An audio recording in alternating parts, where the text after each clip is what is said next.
We have Ryan Lee, also known as Chimera. He's going to give us a breeding presentation, and it should be a fantastic show. So thank you so much, and welcome, Ryan Lee. Greetings, everyone. Today we're talking breeding concepts to success, and we'll be going through some of the work that I've done using real-world breeding examples to show how to properly develop cannabis cultivars. So, the general consensus in cannabis breeding is that it's not a serious topic. We have David Brown here, one of the large voices in the Canadian cannabis sector, and as he says here, the current breeding is really just people mashing a couple of plants together. And so, this is your standard breeding approach in cannabis. We've got, sherbet and gelato, and if you crush those things together, of course, you end up with sherblato. But the question is always, what is sherblato, right? And you get responses like, trust me, bro, it's fire, it's super dank, it's earthy, it's fruity, or whatever. And they'll tell you that the phenos are incredible, but nobody really tells you what's in the plant.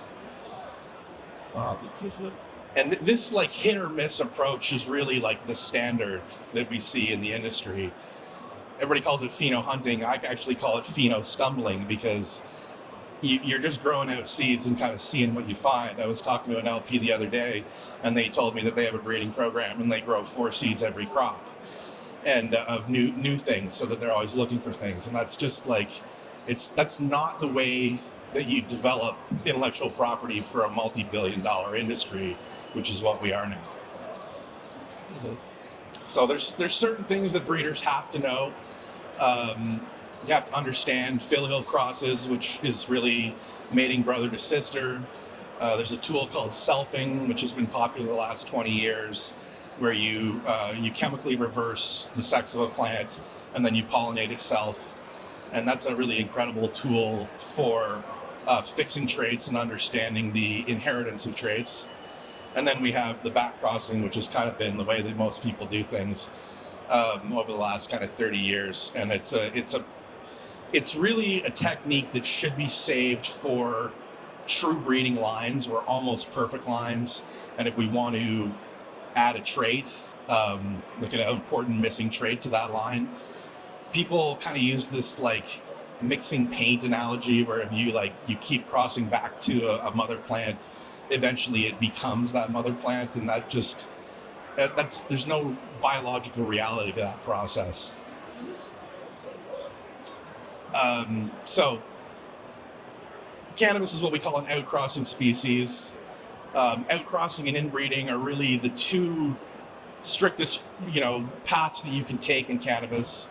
Outcrossing tends to add genetic diversity, but it comes at the opportunity cost of uniformity. And when we inbreed, we decrease the genetic diversity, but the opportunity cost to that is that we get crop uniformity over generations. And if you want to be planting crops from seed, then obviously uniformity is where we want to be. So we end up with Gregor Mendel. He was a monk in the 1850s, and he lived in this monastery in what is now Czechoslovakia. And he had all these pea plants and different types of plants he was growing in the garden. And he noticed that sometimes a plant would have a trait and he would breed it to itself, and that trait would come back. And so he decided to make all these controlled crosses to see how he could, if he could figure out what he called these heritable factors. And so he had some pea plants with white flowers and some pea plant with red flowers. He crossed them together, and he noticed that the white flowers disappeared, at least in the first generation. And then when he bred those hybrid plants together, the white flowers reappeared in the second generation. And so he came up with this model that really explains what we now understand as how chromosomes behave during meiosis, which is the development of sex cells. So pollen grains or ovum or sperm, that kind of thing. And we now understand that we have these traits, what we call either dominant or recessive. And so when you cross two different plants together, some of the traits from one plant will disappear and the other plant will kind of dominate the phenotype of the first generation of the offspring. And so this is an example, like I gave you that example of the red flower crossed with the white flower, and we end up with all white flowers in the first generation. That's called dominance and recessive. The recessive in this case is the white flower. Another type of interaction that we have when you're breeding plants together is called codominance. And so codominance is when, for example, in Snapdragon here, when you cross white flowered plants with red flowered plants, you end up with an intermediate phenotype of pink flower plants in the first generation. And if we self those plants or do a filial breeding where we cross brother to sister, we end up with 25% white flowers, 25% red flowers, and 50% white flowers. 50% pink flowers. So we've now called these things the Mendelian ratios. And so Mendelian ratios are they're something that's proven out over crosses in many different species, animals and plants.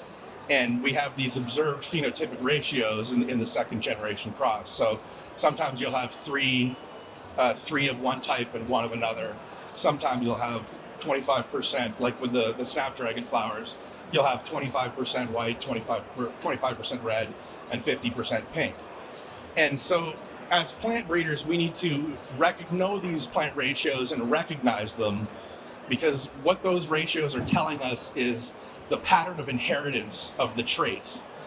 And when we're breeding, we really need to understand any given trait and how it breeds so that we can move that trait from one line into another and really follow what's going on within the breeding program. So those are our F2 expected ratios for a monohybrid trait, which is one trait that we're following across. When we have two traits that we're following, we call that a dihybrid cross. And because we're following two separate independently inherited traits, the math changes a little bit and the ratio changes from 3 to 1 or 1 to 2 to 1 to one of these types of ratios, like 9 to 3 to 3 to 1. And the reason for that is because the probability of two independently occurring traits ends up being the multiplication of those two independently inherited traits together. So if we have a condition where only one of 4 plants in the F2 ends up having the recessive condition, to have 2 recessive conditions together, it becomes 1 in 16. Okay, so now we're getting into the good stuff. That's just kind of the basic tenets of understanding of cannabis breeding. To really breed, we have to define a goal before we start the project. It's not good enough to just take your sherbet and gelato and mash them together and see what ends up in the offspring. When we're building plants for industry, we need to be following traits like powdery mildew resistance, high potency, specific flavor profiles. And so it's very important that we make these crosses, that we're keeping incredibly good notes, and we're always selecting with intention and a goal that we're continually selecting the plants that meet our ideal. And so we have this tenet in plant breeding, which is like begets like, and we always select the plants that are more approaching the goal we want to get to. And we discard everything else. Anything that doesn't suit the plan, it goes out the window. We should always keep notes of those plants because we want to record them for statistical analysis later so that we can understand the patterns of inheritance, but we don't want to use those plants for breeding. So obviously, if we have a trait that we're interested in or we're looking for a goal, we want to start with plants that have those traits. Plants that have the traits that we look for are more likely to have those traits in the offspring. And it's very important that we observe, we test, and we measure at every generation. And we have this thing that we say, if you don't measure it, you can't manage it. Okay, so this brings us to understanding how cannabinoid profiles are inherited. And this is based on work that was done at our friend David's farm in Netherlands called Hortifarm. And he was trying to develop pharmaceutical lines for a pharmaceutical company. And So they were to try to understand this stuff. They would take plants that had CBD and then plants that had THC, and they'd cross them together, and we end up with plants in the F1, which, as you can see from this graph here, that have 50% THC and 50% CBD. Now, this is a really expensive thing when you're doing this kind of testing and you're running like hundreds of plants. One way that we were able to keep the cost down was to use a technique called thin layer chromatography. It's a very simple method. It's cheap, and we essentially make little ethanolic or isopropanolic extracts of cannabis leaves. There's a minute amount of THC and CBD in those leaves. We extract them with the alcohol, and then we take a very little bit of that alcohol and we put it on a TLC plate. And that TLC plate goes into essentially a bath of solvent. And as the bath moves up the plate, it carries the molecules. And because those molecules are different, they separate along the plate. And it gives us this kind of pattern where you can see we have bands that represent THC and we have bands that represent CBD. And so if we're breeding for CBD, obviously all the plants that only have THC, they can go out the window.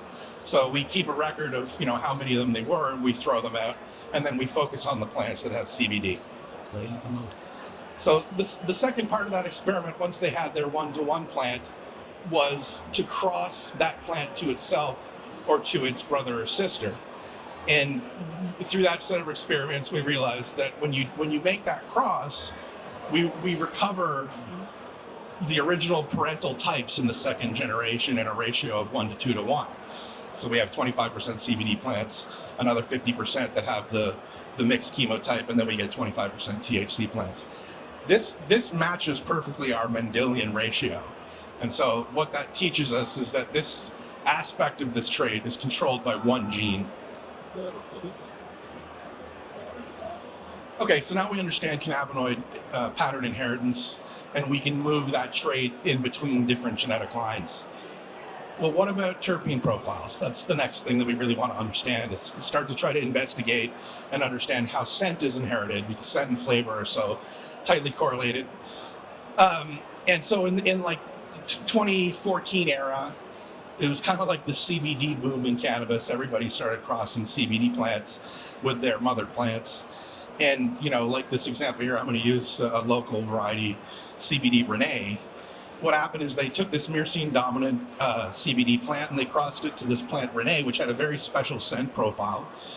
And what they did is they just said, well, now we have CBD Rene because we have CBD in the plant. But the problem was the aspects that made that variety Rene had disappeared because it was a recessive condition. And so we end up with these plants on the marketplace that are quite misleading to the consumer, that might think, hey, I'm buying a plant that smells like Rene, but instead it's a totally different expression. It doesn't really match the plant in any way other than the name. And so it's really just another example of the Sherblotto effect, where we make one cross and we call it a breeding program. And that's not how we do it. It's a one cross is a step in a breeding program. But again, we were trying to get towards a predefined goal. Okay. So I was hired to work for a company down in California in 2013. They got me a visa, and I went down to California. We set up our own very sophisticated laboratory, and we wanted to understand how could we breed cannabis and manipulate flavor. And so in order to do that, we had to develop a lab. We had to develop a method where we were actually quantifying terpenes and breeding them. Up until that point in time, all the terpene analysis that had been done was what we call qualitative. You can kind of see the presence of a molecule, but we couldn't quantify the difference of those molecules between one plant and another. And obviously, we're trying to boost certain terpene levels in a plant. You have to have a very accurate method. So that led to this paper we published called The Development Validation of a Reliable and Robust Method for the Analysis of Cannabinoids and Terpenes. And out of that work, we developed this lab report format, which you see here on the left, called Phytofacts. This particular Phytofacts is a variety that we developed, and it won the Emerald Cup in 2017 and 2019. It actually was the largest margin winner of any cannabis or any Emerald Cup entry to that date. Really interesting plant. It was dominant so you can see these the colored graph on the bottom. The yellow peak is limonene, the blue peak is beta-caryophyllene, and the purple peak is linalool. Green are the pinenes. And the reason this tool is so incredibly helpful is that it allowed us to take data that was kind of difficult to understand if you were reading it off like a chart, right? You end up with a long name of a word that most people don't really recognize, and then you have a number, and it's hard to interpret that data. When we put that data in a visual form of a graph, the human brain is really good at picking up these patterns. And so by making it into a picture, it just becomes much more easy to see what's going on, okay?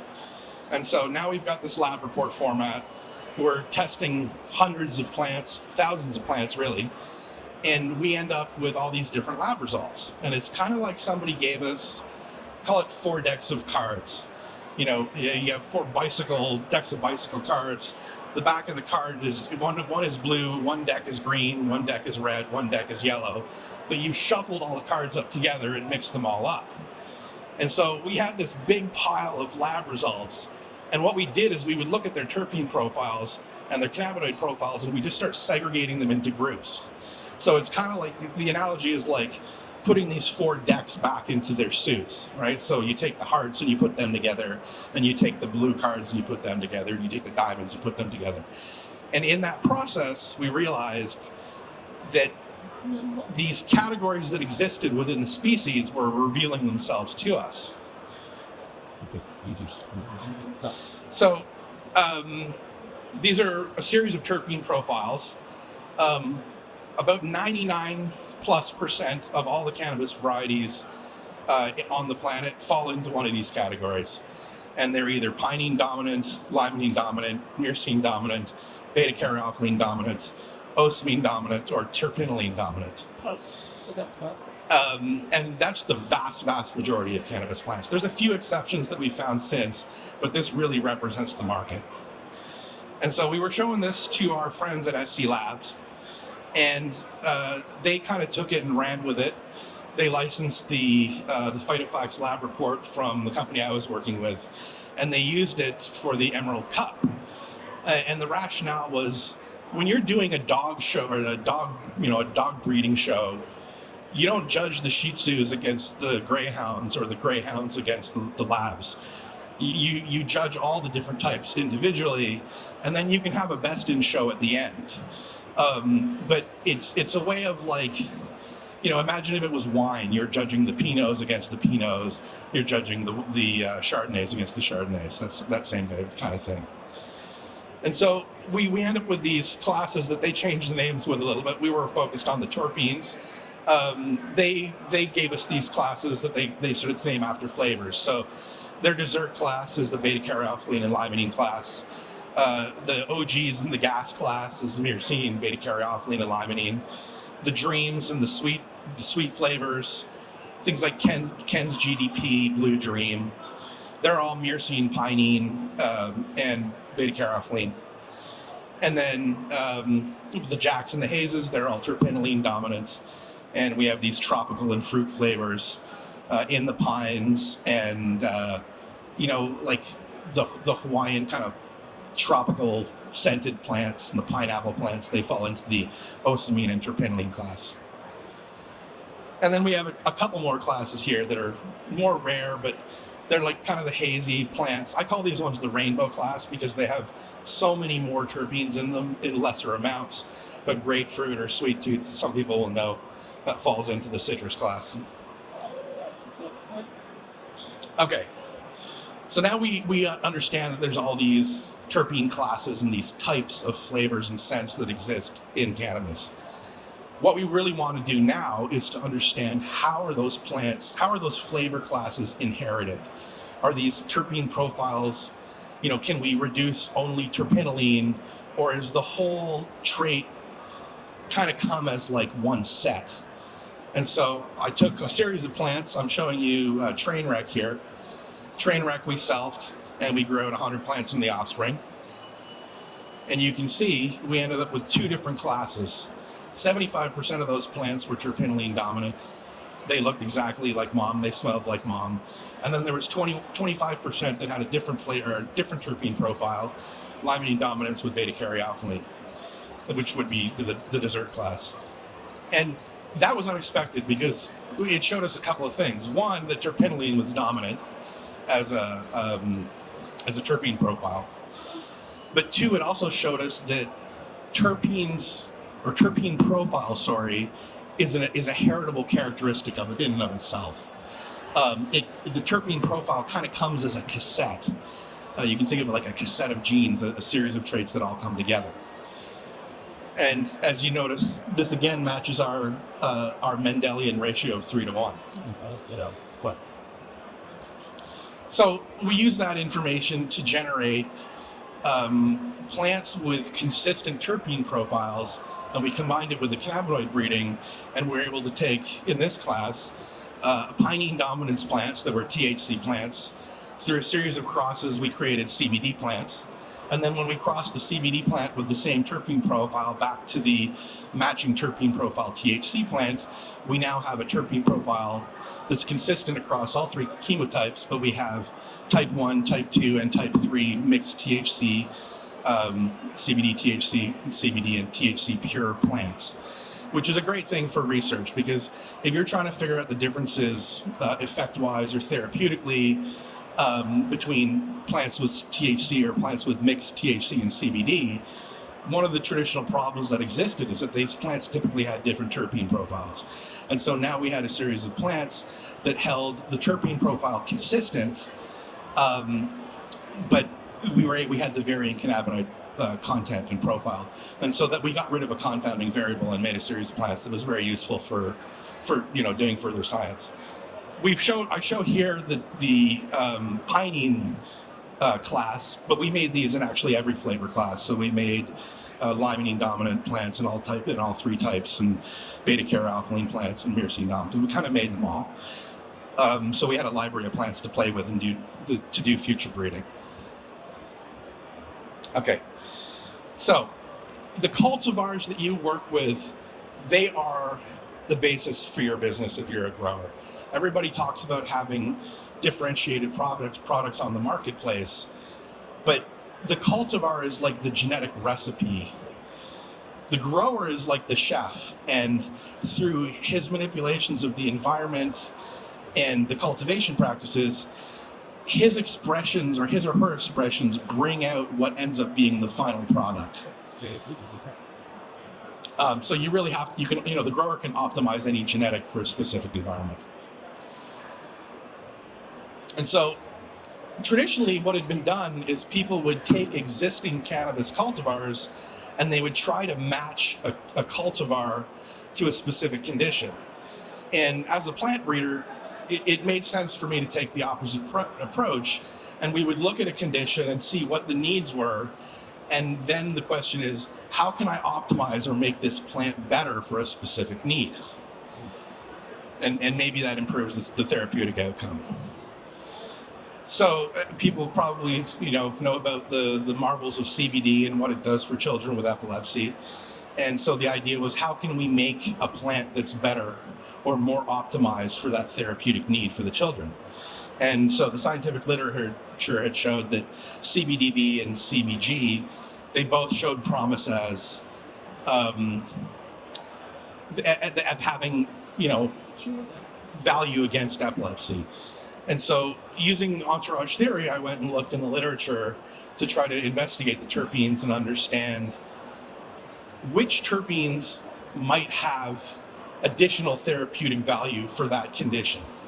And through hours and hours of research, I came to understand that beta-caryophyllene and linalool, which are 2 very specific terpenes, they have antispasmodic and anti-convulsive effects. So the idea was to create a plant that had CBDV and a separate plant that had CBG, and we could co-extract those in different ratios, but we'd also preserve the beta-caryophyllene and the linalool. And so we didn't have any plants that were like that to start with. We had a THCV plant, but it was myrcene dominant. You can see that one on the left. The big purple spike is myrcene. And then we have our beta-caryophyllene plant on the right, which was a CBD plant. And so what most people would do, they'd cross those plants together and call it a breeding program. So we crossed those plants together. And the F1 generation, we had 4 cannabinoids: THC, THCV, CBD, and CBDV. So it was a bit of a chemical soup. And all of the plants looked like the mother, the myrcene dominant mother, which did not taste very nice. And it was just not what we were looking for. So we had to continue the breeding program. And again, this is an expensive endeavor. We're growing 300 or 400 plants. You can think, like, if we're paying $100 for a cannabinoid test on 500 plants, that's already a $50,000 bill. So we go back to our thin layer chromatography, and we start looking for any plants that have THC in them or THCV in them, and we would throw those plants away. So we screened the F1 or the S1, which was the self-generation of that first F1. We grew a whole bunch of plants, and you can see this pie graph. Anything that's in red had THC or THCV in it, except for the pink one that had only CBD. But they didn't have, the rest of those plants didn't have any of the real targets, which was CBDV and CBD. And so we threw everything else away, and we ended up with 12.5% of the plants in the entire population.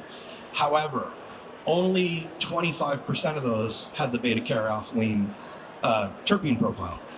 And so that reduced us to just over 3% of the population. So, we started off with, call it like 300 plants, and ended up with 9 plants to select from.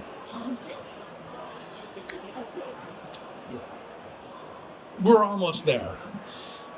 But we wanted to reinforce the terpene profile and raise the cannabinoid content a little bit. And so I again selfed those same plants that were the most ideal, and then I also backcrossed them to the beta-caryophyllene dominant CBD parent to try to reinforce some of those strains. And so we're now 3 and 4 crosses into this breeding program. I mean, we're 18 months. This has taken 18 months to get through this. But in the end, we ended up with these 2 different plants. One of them was a CBDV, CBD dominant beta-caryophyllene plant that exactly matched our goal, and we had its partner plant that was at CBG. So now we have CBD plants that have the same terpene profile. We have CBDV, CBD plants that have the same terpene profile, and CBG plants that have the same terpene profile.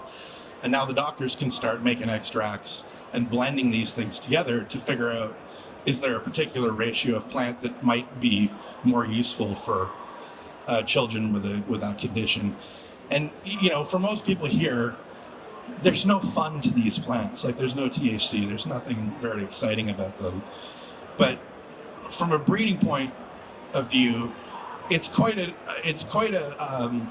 proud of this project, because it was really the first time that anybody looked at how can we take cannabis and optimize it for a given medical need. And there's a lot more that we can do in this area. Okay, so some ongoing work that we're doing, same kind of thing, using these same principles, is I'm doing some work with the Victoria Cannabis Company over on Vancouver Island. And they have a nice library of plants that are really great flavors. But one of the problems in today's marketplace is the LDBs demand really high THC content in all the flowers. And so we're taking one of their plants, G-Wagon, that has upwards of 33% total cannabinoids, and we're crossing that to a series of flavor plants, trying to recover recombinants that have the high THC phenotype, but they preserve the distinct flavors that makes them unique. And so the first one of those that we're rolling out is the Rolex. It's it's crossed with the After Eighth and the G-Wagon.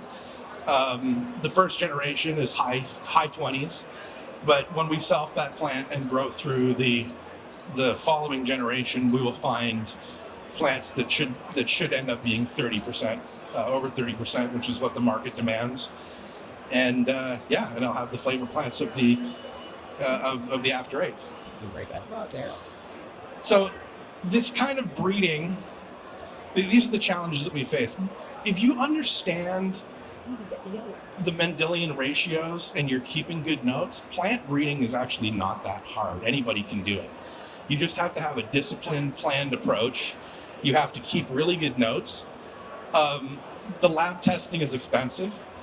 So we have to stay within a budget, but we also leverage technologies like the thin layer chromatography so that we can screen a lot of plants. And now we have equipment like these new NIR machines, which is a infrared spectrometry, and the Valenveris machine has been quite useful. And that helps us screen large plants with a very low cost.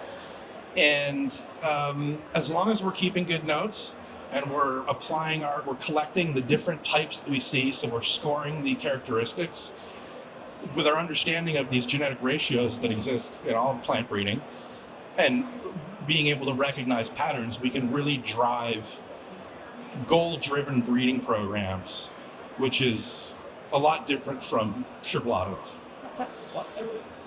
So if you want to follow along or get in touch with me, this is my Instagram and Twitter accounts. You can reach me there, and I'm available to work with companies and help them develop proper breeding strategies and develop more of a targeted approach to cultivar development, because really that's what our industry needs at this point in time.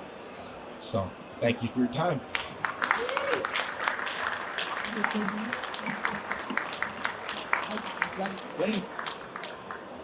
Does anyone have any questions? If they do, raise your hand and I'll bring the mic over.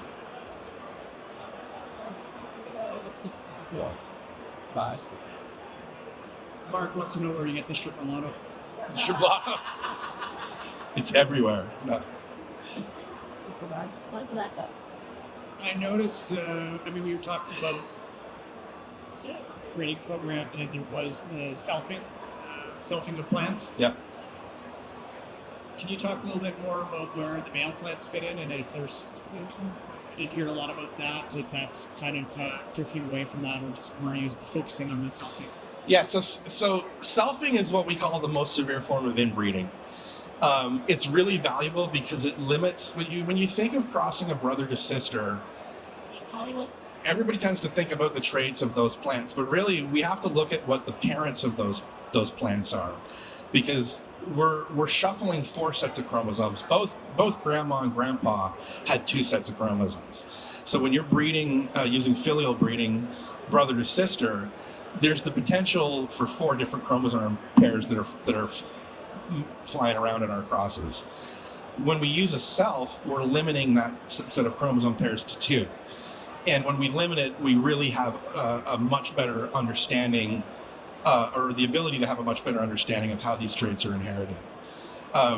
Selfing does come with an opportunity cost. Like I said, it's the most severe form of plant inbreeding that we can do. And so multiple generations of selfing inevitably leads to the appearance of genetic weaknesses and what we call deleterious alleles, traits that are bad, that are hidden in every genome. So we have to be aware that as we go down these selfing programs or selfing steps, that we are severely inbreeding the plant and we might be susceptible to genetic weakness. And so it's something that you want to keep in mind. Typically when I'm selfing a plant, if I grow 100 plants and I find, like, say the top 5 females, I will keep the very best one as the pollen donor and I will self it, but I'll also cross it to those brothers and sisters and cross it to the mother or the father at the same time, because I'm letting the pollen fly anyway. I may as well hit as many similar plants as I can. And then if the self lines have problems with inbreeding depression, I have these repair pools that I can cross into to try to get rid of that inbreeding depression. Good. Any other questions? No, and I hear a lot of talk about not being able to have Sorry. I hear talk about not being able to run the same moms for years, genetic drift. Can you shed some light on that? It does happen.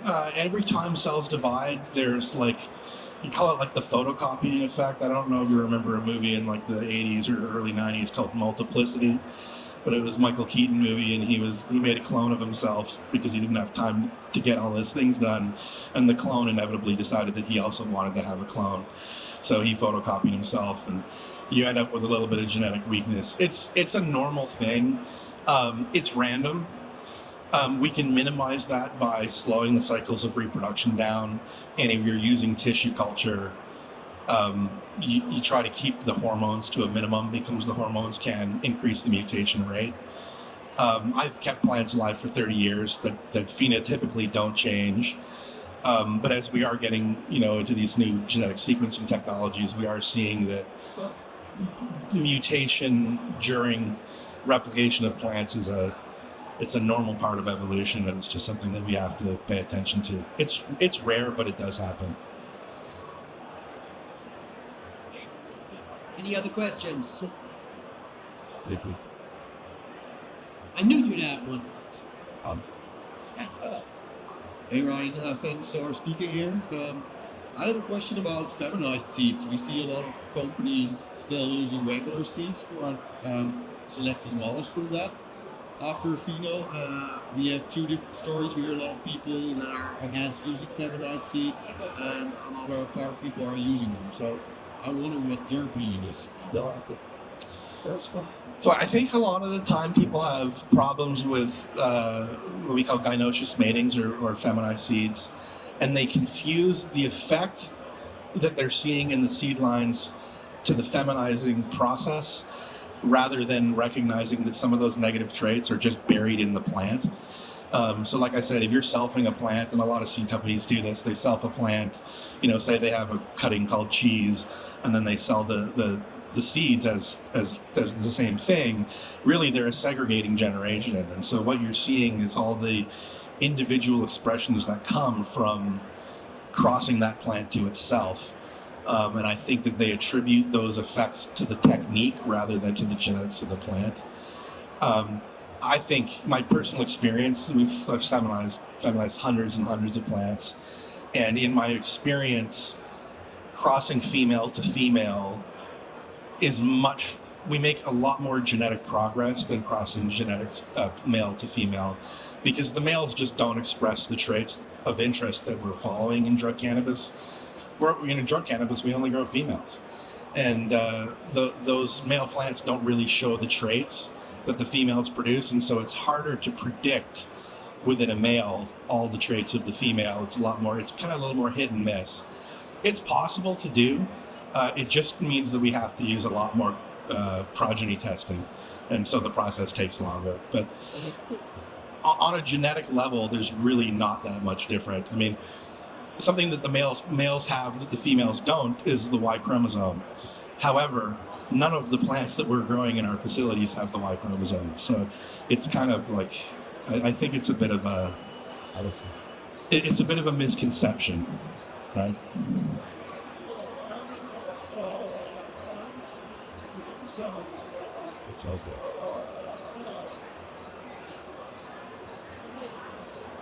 Hey, Ryan. Thanks for the talk, and thanks for everything you do. Definitely appreciate this work being done. I was just wondering if you could explain a little bit. I love your approach of breeding for a treatment, breeding to a purpose. But you could have someone asking, we could create this same product using synthesized chemicals. We could create a pill that has all of these essential compounds and provide it as a treatment. What's the value in creating a genetic that is specifically meeting these needs? It's a good question, and there's a certain population of people that use cannabis, and they want the plant version. They don't want something made in a lab that's synthesized. Are they functionally the same product? They may well be. Plants, just because of their nature, they have a lot more background chemicals, which we've come to refer to as the entourage chemicals. And the idea is that the whole is greater than the sum of the parts with these chemicals. Sometimes if you're making an isolated product or a formulated product, you don't have that cannabinoid or terpenoid kind of diversity built into the plant. And I think that really has to do more with the consumer and their values and what they like. Some people just want, like in the Czech Republic, when people are sick, they turn to the forest, right, before they turn to the pharmacy. And I think that it's more of like a lifestyle choice and a way of life for people that want to heal themselves with plants, not pharma. They're both valid. They're both valid.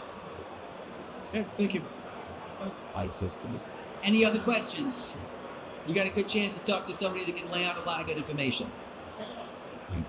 All right, I think you delivered the message so well that we're set. Thank I want you. to say thank you so much for taking the time to present. Appreciate it. Thanks, Kevin. I want to let the crowd know as well that a thanks to CANNA for putting this on and for capturing the content. And they've also have some products available for people to take a look at and grab a copy. I would say try to, be reasonable how many you take. But thank you, CANNA, for being so generous with your goods. They make a really killer product, and I'm really happy that I get to be part of the show. Thank you. Thanks, Steve. Appreciate it.